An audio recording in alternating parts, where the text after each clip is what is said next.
You ever noticed how everyone's screaming hustle harder these days?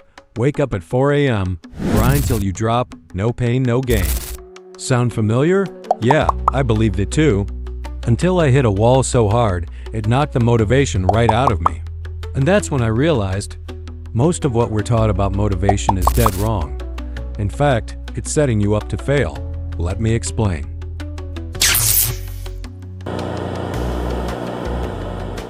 You know what's crazy?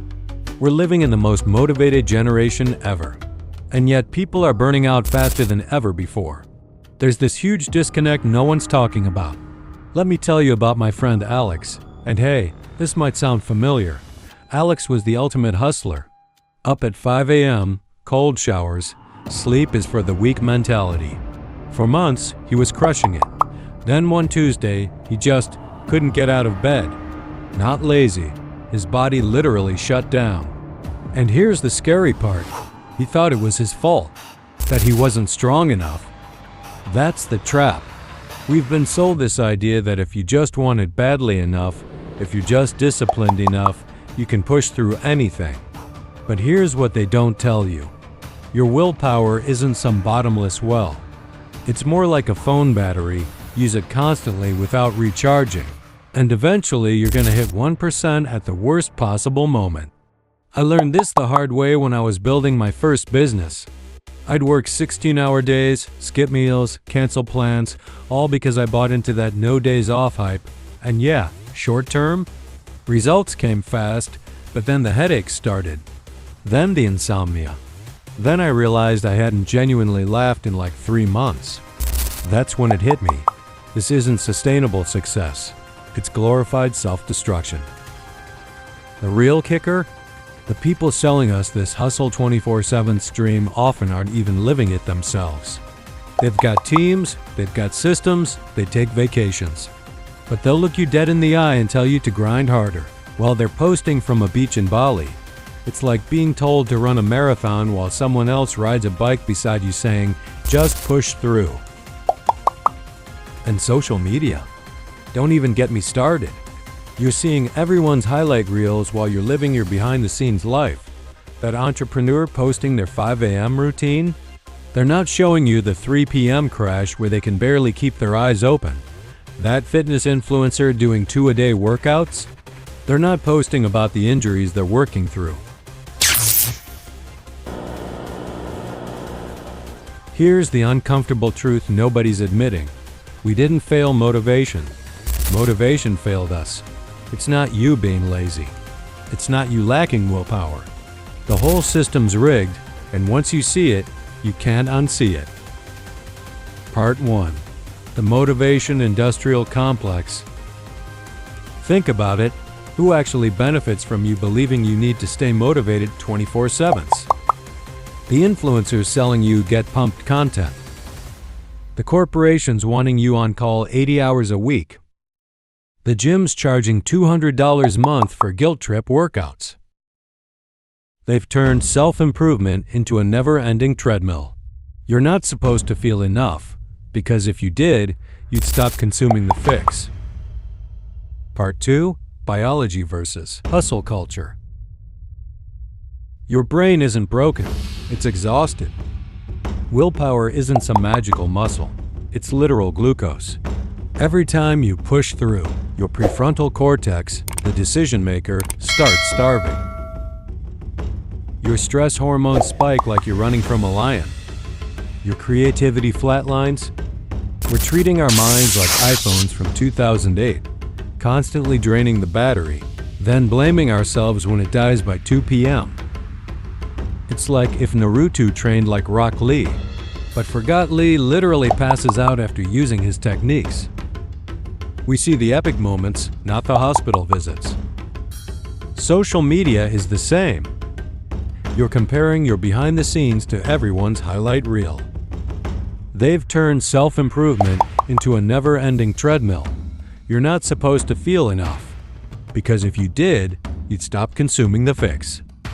Think about Dragon Ball Z on the way to Namek. Goku trains at 100 times gravity, but he rests, eats, and lets his body adapt. Vegeta? Same gravity, no breaks, obsessed with surpassing him. And what happens? Yes, he finally becomes a Super Saiyan, but still gets easily crushed both by Android 18 and his own ego. Hustle culture is Vegeta, red-eyed, screaming, and still losing. Real growth looks less like a straight line, more like a stock market graph. Those overnight success stories? They're lying, either to you or to themselves. Ever notice how every yearly transformation video skips months 3 to 9? That's where the real work happens. In the boring middle no one posts about. So if motivation's the problem, what's the solution? It's not some shiny new app or 30-day challenge. It's something far simpler. And honestly, way more boring. But it works. Here's the secret they don't want you to know. The fix isn't doing more. It's doing less, but smarter. I'm not talking lazy. I'm talking about strategy. Like a movie protagonist who finally learns it's not about screaming louder, it's about breathing deeper. Part 1. The 90% Rule. Championship coaches have this rule. Never practice at 100%. Always leave 10% in the tank. Why? Because that's where longevity lives. The guy going all out every day? He's injured by season's end. The one pacing himself? He's holding the trophy. Part 2. Rest as weaponized recovery. Real warriors schedule naps. UFC fighters sleep 9 hours.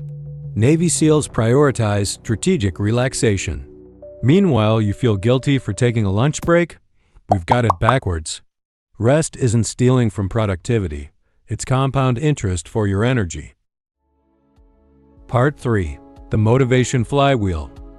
Sustainable motivation works like a flywheel. 1. Tiny push. Start stupid small. 2. Celebrate microscopic wins. Rewires your brain. 3.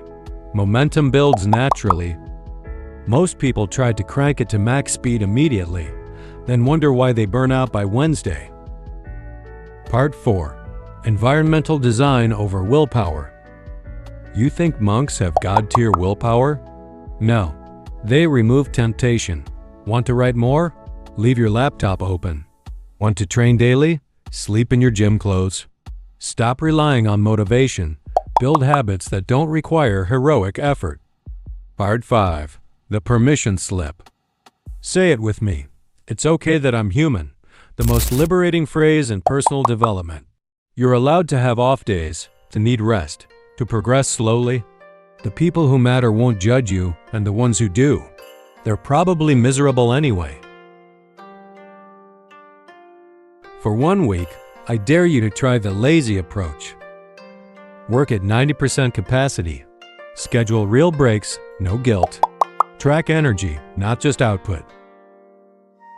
The results will shock you, and if anyone calls you soft, smile and watch them crash in 3 months. We've been sold this lie that suffering equals success, that if we're not bleeding, we're not trying. But here's the truth I had to learn the hard way. Real growth doesn't happen in the grind, it happens in the space between the grinding. The mirror moment. Look at your heroes, the truly great ones. They're not the ones who burn brightest and fastest. They're the ones who learn to tend their flame, who understood that discipline isn't about how hard you can push, it's about how wisely you can pause. Allow yourself a permission slip. For the next 24 hours, do one thing differently. Listen to your exhaustion like it's wisdom, not weakness. That voice saying, "I need rest," that's not your enemy. That's your edge waiting to be sharpened. So today, I'm giving you what nobody gave me, permission. Permission to turn down the noise, to measure progress in peace, not pain, to stop apologizing for being human. The world needs your best work, not your most exhausted version of it. The dark side of motivation ends here. Your real journey begins now.